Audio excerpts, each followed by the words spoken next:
All right. Hello, everybody. Welcome back to another edition of the One Up Sales Development Podcast. For my next guest I got for you here is someone truly special. This person has been in the game for quite some time now, 5+ years. He didn't really start out in sales. He didn't really start out in tech and SaaS, which we're going to go ahead and hear his story today. He actually started out as a writer, worked his way up the ranks, worked for a few companies, and was also affected by the COVID, laid off. And from what we typically see now, you either have two options when you're laid off from the COVID situation. You would either lay low and look for another company for work for, or option number B, if you're confident enough, you know your skill set, this is your area of expertise, you branch out and you become an entrepreneur. Please give me a warm welcome for the one and only Mr. Evan Carlton, Sales Development Advisor and Coach, coming straight out of Denver, Colorado. Thanks, Jackson. Good to be on, man. Evan, I'm so happy to have you on the One Up Sales Development Podcast and share your story, man. I've been following you for quite some time, and I noticed you've been featured on many other podcasts that I'm actually subscribed to too as well. And surprisingly, even for the one I work for at the Sales Development Podcast with David Delaney. Yeah, that was a fun one. Oh, man. You're also on the Sales Engagement Podcast and with my good buddy Ryan Restret too at a sales topic. So I think that's awesome and amazing. So thank you for coming on, sharing your story, brother. Yeah, of course. Happy to be on, and it's good to reconnect. I know we've talked off and on over the years, so great to speak again. Yeah, absolutely. No doubt. So Evan, again, like I was mentioning, this episode, this is your show. This is for you. Share your stories, insights, downfalls, goods. And for our audience, why don't you go ahead and just give us a brief introduction about who you are and what do you currently do right now, and basically just what happened with the most recent situation. Sure. Yeah. So I am the founder and principal consultant of the Sales Development Coach. It's my own consulting and advisory company. I was recently and rather unexpectedly laid off as a result of the macroeconomic kind of impacts of COVID on the global economy. Previously, I was brought on to build and then lead the global sales development organization for Matillion, a hypergrowth software company based in the UK. Had a lot of success there. We scaled the SDR program to 15 SDRs across 4 teams in Denver and Manchester, UK. A couple things I'm really proud of there. We never missed our annual goal as a team under my leadership. We had an unheard of 100% retention rate in the SDR org. And we were able to promote half of the team members and SDRs to closing roles, senior roles, the lines of the business. So really proud of what we built at Matillion and love that company and team. I moved into an enablement position in 2020 to help launch their global inside sales organization and to help build that program, and was unable to do that with 15 direct reports. Unfortunately, I was in a bit of a vulnerable position when COVID hit the global economy. It was a new role, new function.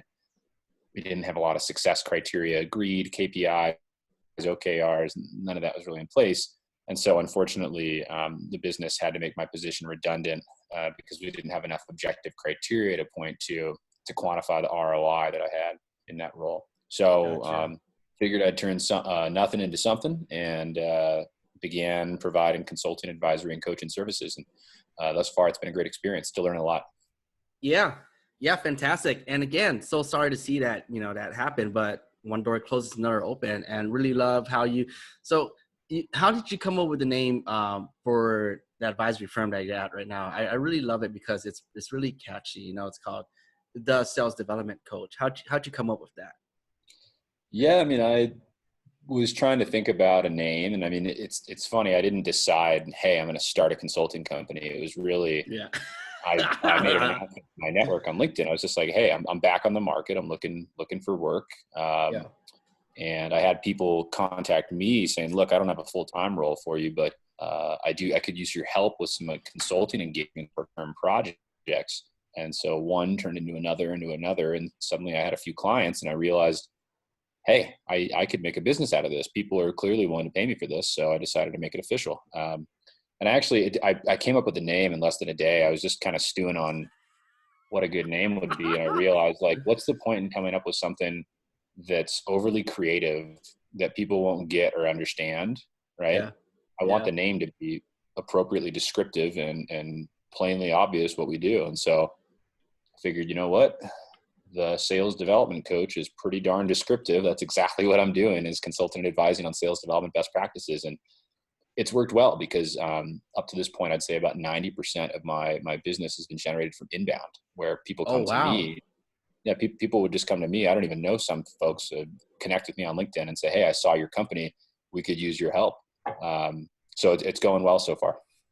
Oh, I love it. I love it. No doubt you definitely have the skills and expertise on that, which is how you were able to scale across the UK from Italian and stuff.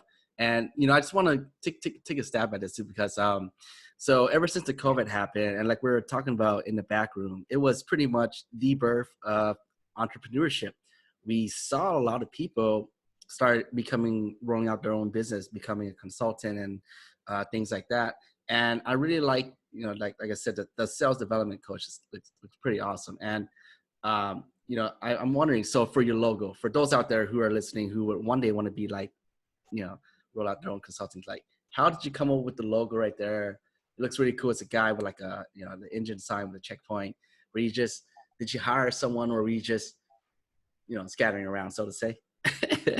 Yeah, I engaged some people in my network and like friends of friends, second degree connections in my network for graphic designers, and quickly realized that frankly what I was looking for was really simple, and we were quickly getting into like $500, $1,000 for a logo, and I'm just like, look, having worked in the music industry, like I'm all about paying artists a fair rate, right? And so I don't want to like undercut a graphic designer for the work. And I just realized what I need is really not that advanced. So I figured I'd just save myself some money and save some graphic designers some time and just design it myself. And so Wix, actually, Wix.com, they have great like website templates that I'm using to build my website, which is still under construction.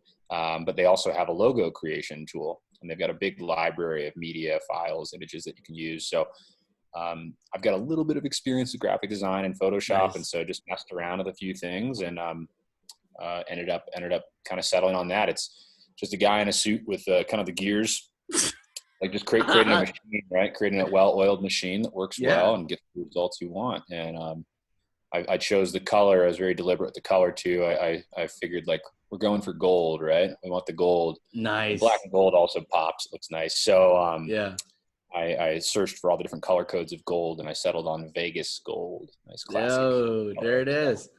I love it. I love it. I love it. So Evan, I normally I have a keen eye for seeing things and just noticing things off the bat. And one of it is whenever I see these entrepreneurs, they're coming out with their own logos and things like that. It's more, they want to make it like a tech and SaaS feel, so to say. Like if you were to go on Outreach.io and those other tech companies, you can notice their website is always like very cartoonish and stuff. But yours actually really pops out. It's like in between of the lines of being cartoonish, but also like, hey, I'm here to get things done.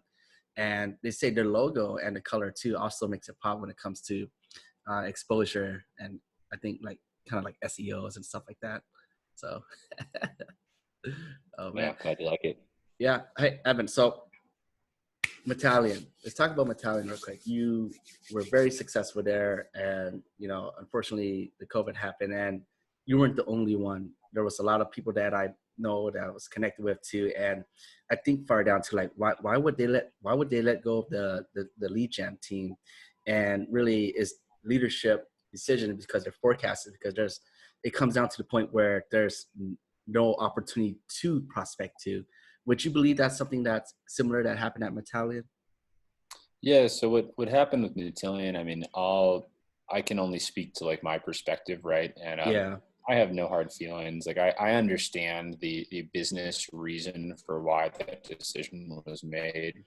Doesn't make it hurt any less, right? It's still unfortunate for those that were affected directly, but I understand the business reason. So I won't go into the details, but essentially COVID had an impact on the business, and that affected some of their growth projections for the year. And as a result, the decision was made to reduce some headcount in order to buy more cash runway for the business. And unfortunately, about half the team that we had built over those couple of years at Metallian, including inside sales reps and SDRs, was also let go with myself that day. It ended up being about 10% of the company's headcount, which was really Damn. just unfortunate for everybody involved. Yeah. But yeah, I mean, I've kept in touch with everyone from the team that was affected and those that remained, and those that have remained are continuing to fight the good fight. They've got a great team over there, and I know they're doing good work. Those that were affected and were let go, I've kept in touch with them to see how they're doing. Several have already landed great opportunities with some really exciting companies. So proud and happy for them. Yeah. Others are still looking for that next opportunity and finding that right fit. So just trying to help support those that are still looking as I can. Yeah. Yeah. I completely understand where you're coming from. And hey, I want to say, I feel you, man. And it fucking sucks. Cause, at my previous company, I used to work for, Silverline CRM. They actually had a budget cut, set aside from the sales development program, that they laid off my SDR manager the same day. I was let go the same day. A marketing manager was let go, and a few other people too as well. And when it just happened, wake up's like, hey, sorry, man. See ya. It's like, yo, so I understand where you're coming from. I've been there. It really sucks. So I just want to let you know, you're not alone when that's how things happen. But yeah, Evan, these things happen, man. I mean, it was particularly painful for me because I was employee number 47, number 2 globally. I mean, I built the SDR program from the ground up there. Yeah, I mean, I invested a lot personally, emotionally. I mean, I put everything into that. And like I said, I mean, I still understand the business rationale. Didn't make it hurt any less, but I get it. So it is what it is, right? And you got to just move forward. Yeah, definitely. You got to move forward. And if it's all right to ask, and you don't have to tell me, was this like a month ago or two, or was it like the beginning of COVID, like right in March, February? This occurred in early May. Oh, damn. Okay. So so it actually occurred a little bit later during the COVID stuff. Okay. Shit, man. Okay. Yeah. It wasn't to say that COVID hit and immediately people were let go. The business actually, and the leadership team, who I have a tremendous amount of respect for, did what they could to figure out the best possible outcome for the business and for their employees. And unfortunately, the data that they had at the time, and the way they were interpreting that was leading them to the conclusion that this was unfortunately their only option. So got it. I understand. And it's tough. It's people out there. And Simon Sinek talks a lot about this too. Like, he talks about the banker boy. He's like, if you're a true leader, and his quote unquote is like, a true leader is not about being in charge. A true leader is about taking care of those in their charge, which is why once in a while we would see that awesome article where the CEO would go, hey, you know what? I will cut my salary down to, save the people there. And I'm not sure if you heard of a story from him one time. Simon Sinek talked about this one story where a company where they don't believe in head cut, they believe in heart cuts. And what they mean by that is he cut down his whole salary and stuff like that, and everyone was bought in. And later on, during the time, 6, 7, 8 months, they actually regenerate up or so. And I thought that was very, very appealing. But I have no say in this situation because it's different for everybody. But that's just one of the kind of things. Yeah, certainly admire. I mean, those sorts of folks that are able to do that, right? But like you said, I mean, every business is different. Every business has different needs, different data points. And, I was a member of the management team. I was not part of the executive team. And so I'm sure they had lots of information that helped them to come to this conclusion. And that was unfortunately their only option. So. Yeah. And given the fact that it didn't happen right off the bat when the COVID happened, it shows that they hung in there as long as possible. But, yeah. Hey, so Evan, want to get to know you a little bit more, diving deeper. So you're in Colorado right now. You mentioned you came from the Bay Area. Where did you grow up? So I bounced around the Western U.S. throughout my life. So I was born in Long Beach in Southern California. Oh, you were born in Long Beach? 213, yeah. Oh, stop, baby! I'm in Garden Grove, born and raised, right next to you. Cool, dude. I have family in Garden Grove and in Orange. Do you really? Yeah. Oh, stop, baby! We We got to sync up when you come down and visit, and when this all dies down, man. Whenever this is all over, I'll come visit my family out there and I'll let you know. But so born in Southern California, grew up in the Bay Area in Menlo Park, right by Palo Alto, Redwood City area. Which is great. Some great exposure into the tech world. Menlo Park is considered by a lot of people to be one of the northernmost cities of the Silicon Valley. So got a lot of exposure there. And then went to boarding school. Believe it or not, I was a bit of a bad kid. So my parents sent me to a Christian boarding school in St. Louis, Missouri, in the Bible Belt.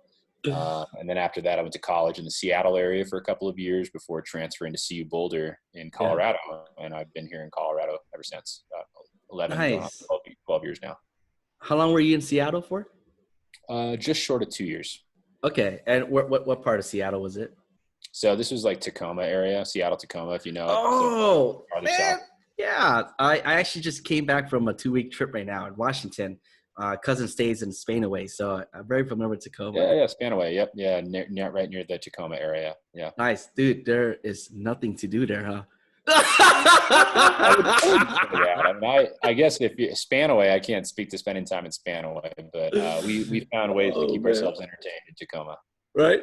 I mean, we hit a couple of trails and some rocks, Mount Rainier, and call it a wrap, man.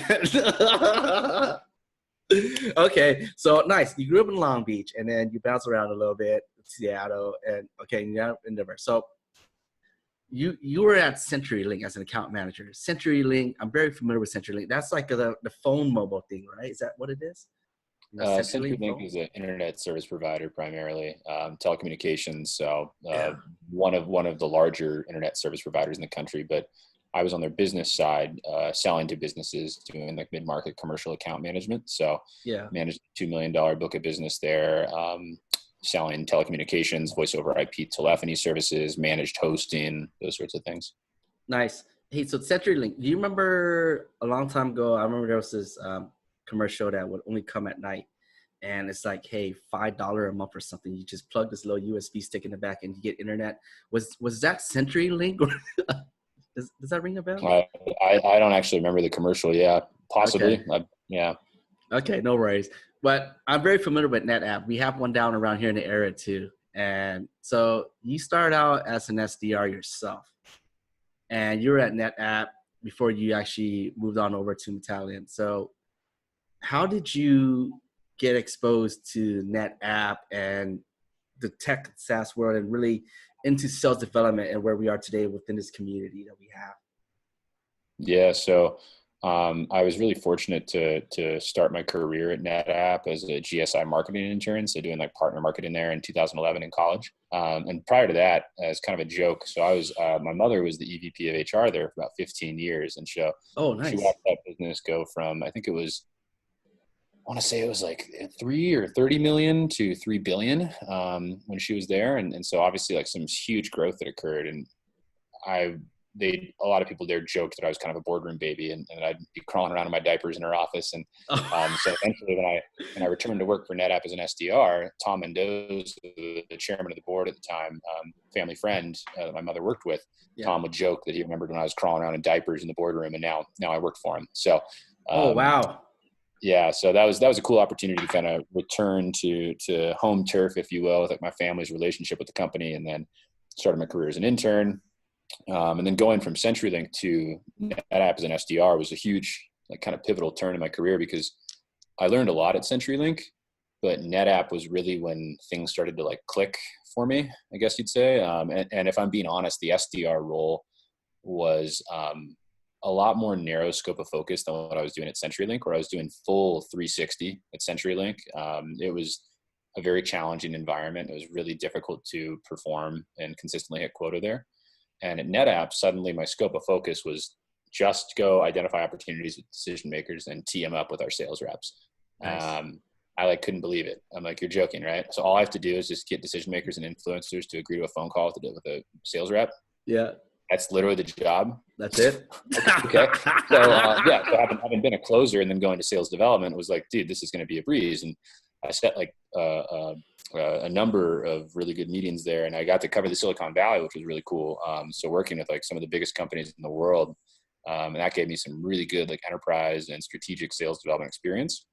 And then from there was invited to come get this great opportunity to build and scale Matillion's global sales development organization based on the best practices I had learned in my career, but also some of the unconventional methods that I utilized to be a really effective SDR. Matillion's leadership said, look, we want best practices, but we want what works at the end of the day. We've got a competitive market. We want to gain market share, and we're open to, some slightly unconventional methods if you've got data or experience to show that they work. So great opportunity.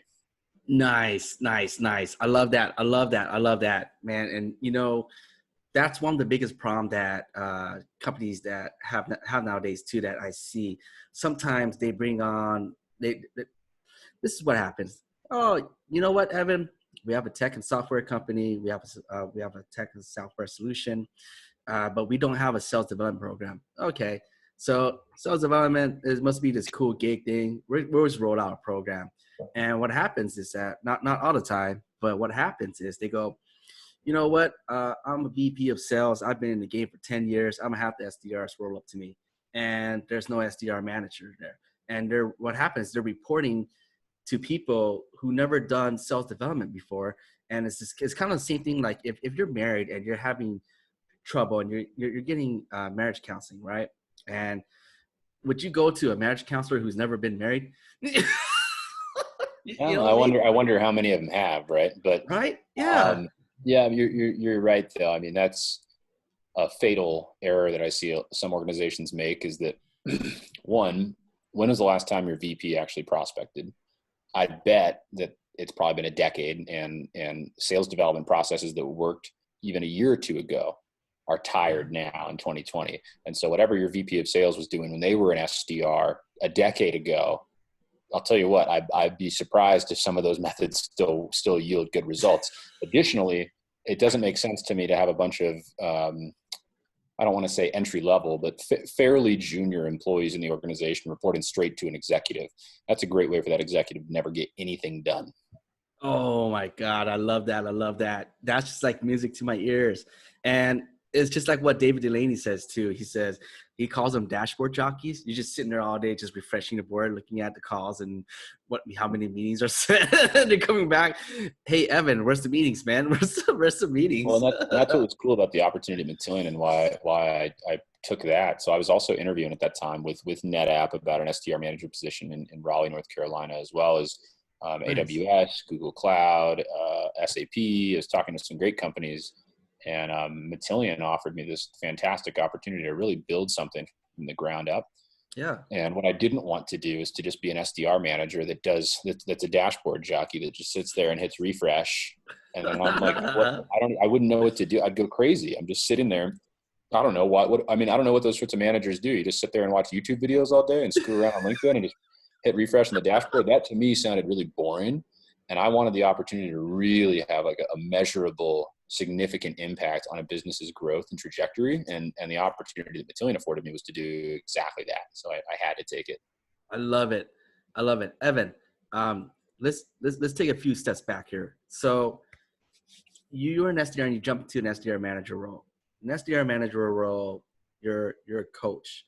It's like a team, a football team. You're sitting there, you're watching what they do, telling how to adjust, and you're giving them, implementing practical things that they can take away and use and move forward with. Normally others would take the ordinary AE route, customer success, sometimes enablement, which is where you had to a little bit. But what prompted you to take the SDR manager role? Did you play sports when you were a kid? Were you helping people? Did you have siblings that they looked up to you for, and you always like, hey, this is not how you do it, this is how you do it, and then you just watch them move forward? What did that look like? Yeah, I mean, I participated in a lot of different like sports and athletics when I was a kid.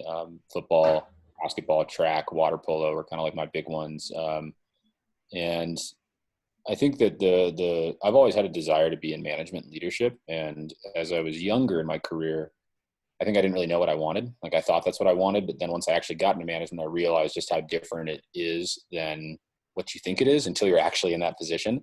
And I realized I did still want to be in management, but it kind of opens your eyes when you move into a leadership role for the first time. It's not what you think it is. And there's a lot of additional responsibilities and work that goes into it that go unseen and that you just don't know about until you've done it. So, Yeah. but the reason I wanted to go into leadership, more recently, as I kind of grew in my career and better understood my own aspirations, I thought to myself at NetApp, I really like blew it out there. I got recognized multiple times as the top SDR in the Americas, helped to mentor a lot of like the other SDR new hires and sales interns. And I thought to myself, if I'm moving the needle for a multi-billion-dollar company in an individual contributor role, imagine the impact I could have in a leadership position, managing and Nice. coaching and mentoring a team or multiple teams of individual contributors to perform at a super high level. That was kind of like really compelling to me because like I said, I thought to myself, if I'm moving the needle as an IC, imagine what I could do if I was in a leadership position. And that was kind of like that light bulb moment where I was like, yeah, I definitely want to go become an SDR manager because this sales development function and role just makes a ton of sense to me. I just, for whatever reason, it really resonates with me. I get it. And I Oh like my the God. idea of making intros. Like I like the idea of connecting people and helping people solve problems. That's just been something I've always done throughout my life, as being kind of like a connector. I have a friend here that has this problem. Oh, cool. I know someone that does this. You want to meet them? Cool. Oh, hey, like, oh, you're looking for a job? This person's hiring, right? I've always been that kind of person in my life that's introducing people and connecting dots. And so sales Nice. development to me is in a lot of ways doing that on a professional level and getting paid handsomely to do it. So, yeah, that's kind of my reasoning for wanting to be in sales development leadership. Nice. Nice. I love it. I love it. I love it. I love it. Okay. So you mentioned you played a lot of sports.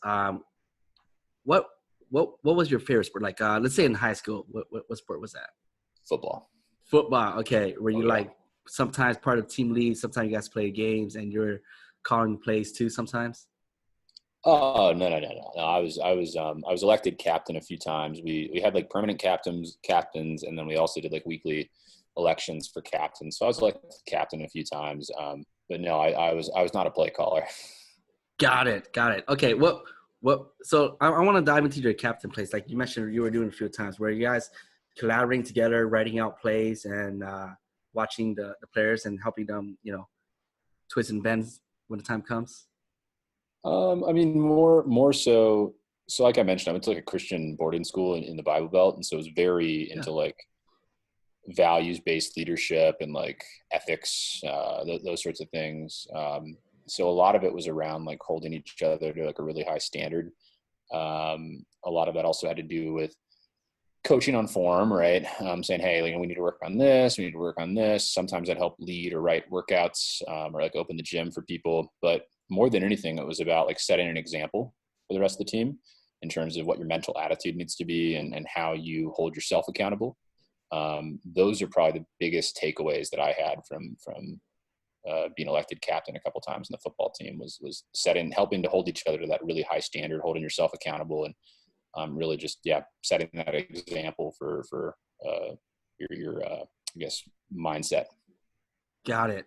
Evan, when you're at Metallic, you're building out this global team, 15 plus SDRs, killing it, driving revenue, breaking quota, hitting annual.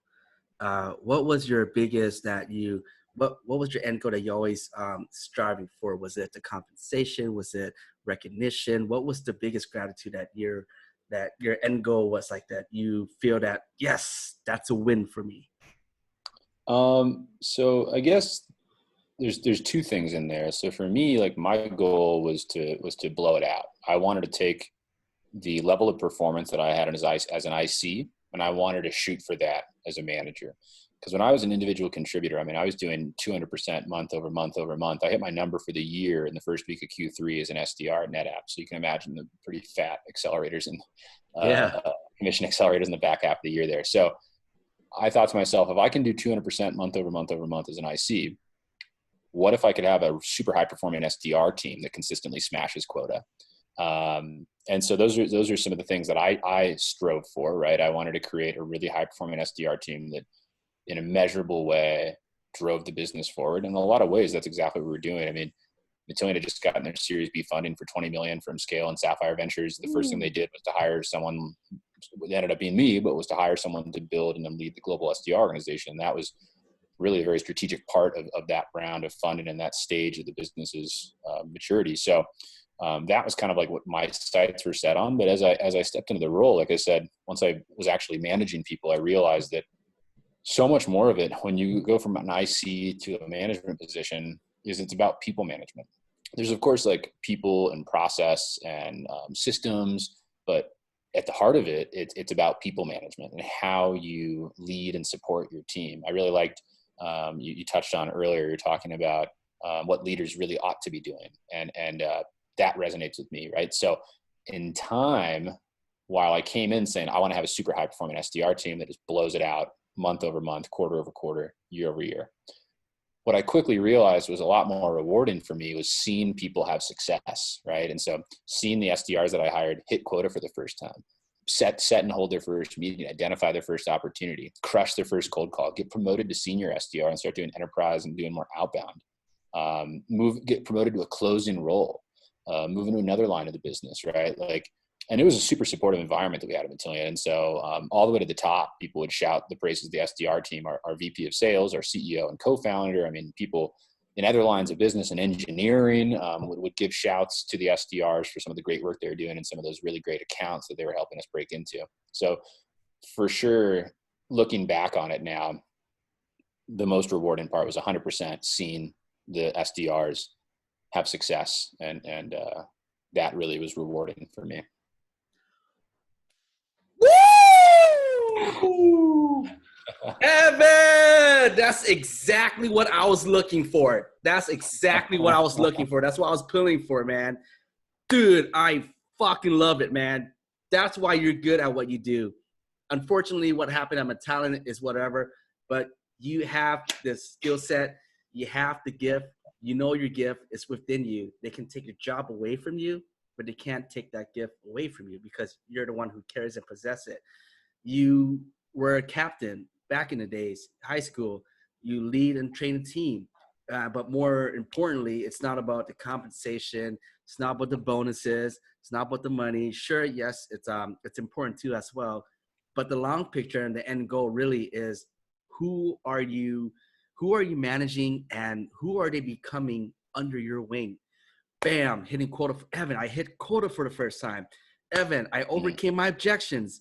Evan, I just got promoted to AE and here I am. And I wouldn't be able to do it if it wasn't for you. That's what true leadership's all about. That's what a coaching is. Man, I love it, man. That's amazing. Okay. Evan, I know we were set for 30 minutes at past the time, but how are we doing on time? Yeah, we can go a little bit longer if you'd like. I do have a hard stop at the top of the hour. Yeah. Okay. So just drilling down real quick. So you are the sales development advisor and coach. You definitely have what it takes. So for our young SDR and DDR just listening. So let's say they're new to the game. They just came in, work for a shitty company. They don't have the proper training and stuff like that. What would you advise that individual to do? Like a few things they can do. Like we know there's all these other stuff now that they can do train, but to be successful and to really look and find what are a few things you can suggest that person to do?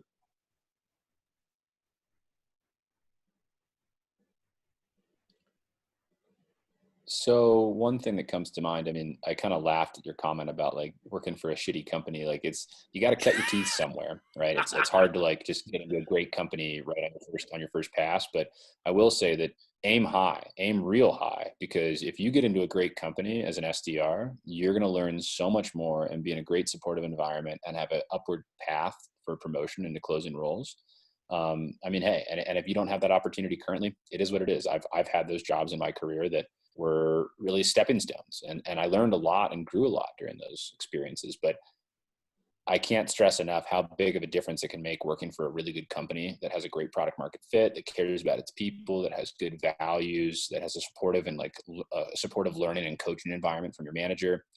That can make a significant impact on your career. Like I can't stress that enough. So do what you can to aim high, look for some great companies, and like be inquisitive, ask questions.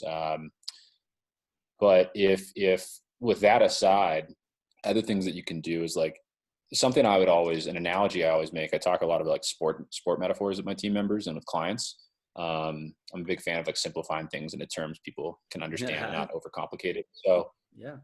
I remind people, I say, think about the best team you're ever part of. And it doesn't have to be an athletics team. It can be any sort of team. It could be a work team, whatever. And think about the best player on that team. For me, it's sports, right? I think about basketball or football. And I think about the best players in those teams. And they were the ones, they didn't just show up to practice and show up for game day.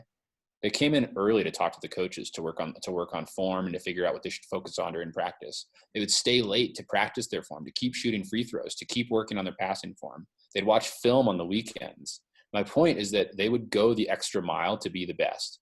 Everybody says they want to be the best. Well, you got to walk the walk. You can't just say that you want to be the best. If you want to be the best, that takes extra effort. Just showing up and doing the job, that is the job. You want to be so great, you want to advance your career, you want to get promoted, you want to make $100K your first year, push yourself, hold yourself accountable, and aim high, because just doing the minimum expectation is gonna keep you right there with the rest of the pack. So that's one thing I'll just tell people is like, if you want to grow quickly and advance your career and make money and move into a closing role, take it upon yourself to put in that extra effort to grow and develop at an accelerated rate, and work with your manager to come up with a learning plan and a development plan so that you are preparing yourself for that next step in your career. For the first few months, you should focus on your current role and how to be proficient in that current role. But eventually you're going to reach kind of a bell curve point when you're like, okay, I've learned most of what there is to learn. There's only so much more to learn about this SDR role. I'm starting to master it. That's when it's time to switch gears with your manager and say, okay, now I'm thinking about my next role. I want to get promoted to AE or inside sales rep next year. How do I do that? Right? Let's come up with a path together and figure out actionable steps that we can take so that I'm preparing myself for that next step. Oh my God. I love that. Aim high. And you're absolutely right. This is the problem with the generation nowadays, right? People want shit overnight. They look at celebrities, they look at people who are highly successful, multi-million-dollar houses, 10-car garages, and they just go, man, I want that, man. And then they try to do it. And then after 1 day, 2 days, 3 days, they're like, oh, screw this, man. I'm out. I can't handle it. And all they see is the finish go, but they don't see the process and all the pain and trials, the late nights and weekends, the continuous improvement that has been embedded overnight. And, like just like what you said, yeah, you talk the talk, then walk the walk. Oh, yeah, man. I would always say to my team members, you want it, go get it. Only thing holding you back is you. You want it, go get it. You want to go get it. There it is. You want it, go get it. That's probably one of the most simple terms I have ever heard. You want it, go get it. Dang. Okay. What's holding you back? If you actually sit back and think about it, you'll realize it's probably mostly you. It's probably all up here. Go get it. Evan, just before we start wrapping this up real quick. So let's say there's an SDR, BDR listening and they've been in the game and they said, you know what, AE, fuck that. CSM, fuck that. I want to be an SDR manager. So running a team of 15, that's huge. That's huge. You got to have some type of solutions to stay up to par with them. What are a few tips and advice you can share to help them be a successful SDR manager, like how you were over at Metallian? So don't stop learning when you move into management. Like, I recognize that while I definitely have some areas that I'm pretty strong in and feel confident in, I still have a lot to learn, right? There's definitely more for me to learn and grow and develop in. So don't just think, oh, I'm a manager now, so I can put my feet up and just keep hitting refresh on that dashboard, right? Like, if you want to be a good manager, you have to continue to learn and grow yourself so that you can stay current and stay at the top of the pack, right?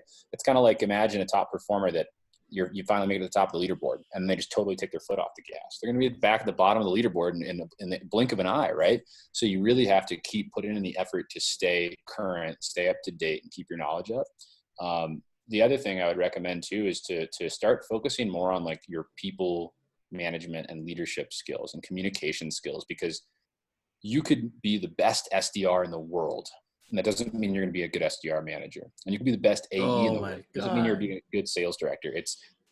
Yes, there's a lot of overlap, right? Like, obviously, like if you're going to be a good SDR manager, you should know a lot about being a good SDR.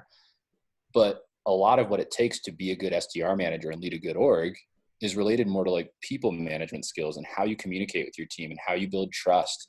I think those are really, really important. And I learned that from experience. I came in and I was very gung-ho and confident in my like sales development abilities. But I quickly realized once we started hiring people that I still had a lot to learn and work on in terms of how I managed people and how I coached and how I communicated. And so that became very quickly a focus area for me. I shifted away from putting so much time and attention to like learning more about ETL and cloud data warehousing and sales development best practices, because I felt pretty comfortable with those, and realized I really need to put more time and attention into leadership and how I communicate with people. Oh my God.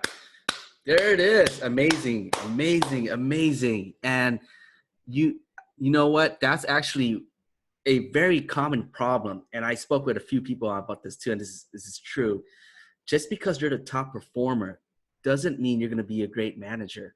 And the reason why is because you go, hey, this person right here, hey, Evan is the top SDR. He's kicking it. He's killing it. Let's promote him.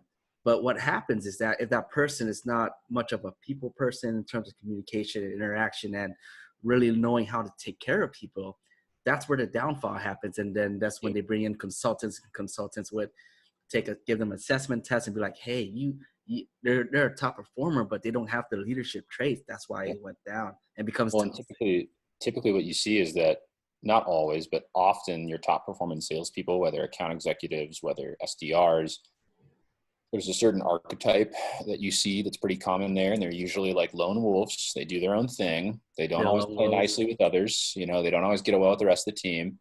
And if I'm being honest, I was kind of that person when I was an SDR. I had a, break shit and figured out mentality. I'm willing to do things that other people weren't doing. I often didn't follow the playbook that was given to me, but a lot of that had to do with the numbers I was putting up. I was using unconventional methods. I was trying different things. And I definitely had that lone wolf mentality. And so when I moved into management, I immediately realized this ain't going to fly. This will not fly. You have to change your ways. And fortunately I was able to make some changes and develop on a personal and professional level to be a successful manager. And so, and that's something I continue to work on today, because I still have some of those like lone wolf tendencies that I still need to work on. And it's a constant process. You need to be a lifelong student of the game. My friend and peer from NetApp, he had a great phrase that I still use today, which is you got to learn a living, not just earn a living, but you got to keep learning your living. Oh my God. Really stuck with me. I love it. And that's where it's at. A long life learner, got to be a student of the game. So Evan, just before we wrap up real quick, just one last quick question. So if there's an SDR manager listening right now and they're going through the same situation, they were a lone wolf top performer and they're kind of having trouble with adapting to be more of a people person, what are a few things they can do to make that horizontal shift within their mindset? Hit me up at the sales development coach and I'll give them some pointers. No, I'm happy. That's a shameless plug. I love it. No, that's all good. precisely one of the things that I help a lot of sales development leaders, new SDR managers to, make sure that they're going to be effective in this new role. And so that can be anything from communication style to designing systems and solutions, designing comp plans. I mean, whatever. So, in all honesty, if anyone's listening and feels like they're in that position, you're a new SDR manager and you're trying to figure out a way forward and want to make sure you're successful. Hey, I was in your position a couple of years ago. I went through exactly that. And I'm happy to kind of share my experiences and help others learn from my mistakes so they don't have to go through them themselves. Amazing. There it is. Thank you so much, Evan. So to wrap it up here, is there a few shout outs you'd like to give special thanks to anyone? And if there's anyone that's listening that wants to reach out to you and say thank you, what's the best way to do so? Oh man, I mean, too many folks to name. I mean, thank you to my team, my manager at NetApp for helping to coach me and turn me into what I was there. And thanks to Matillion for taking a chance on me and hiring a high-performing SDR to come lead a global sales development organization. That was a big bet they made on me, and I think it paid off. And I will forever be grateful for that opportunity. And thanks for everyone that's listening right now for tuning in and for showing interest in Jackson and One Up Sales Development Podcast. Oh, man, thank you so much. And there it is, guys. Let's wrap up for the One Up Sales Development Podcast. Evan Carlton, thank you again so much for hopping on. Thanks, Jackson.